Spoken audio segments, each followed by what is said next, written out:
Hello everyone, in this video I'm going to show step-by-step tutorial on how to change language on Bolt account. So first we're going to go to the Bolt app. You guys can find it in the App Store, Play Store. Then next thing you do, you're going to click on the account section. Then you're going to scroll downwards and click on language.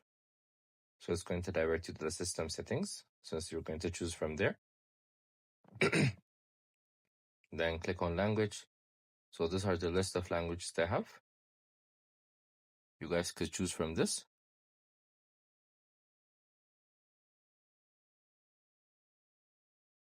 Then once you confirm your selection, you're going to go back to the Bolt app. Then it's going to change the language for you. So this is how you basically do it. It's an easy tutorial. Make sure to also check our other videos. I hope you guys like this video. Subscribe for more, like for more, share for more. I hope to see you again. Goodbye.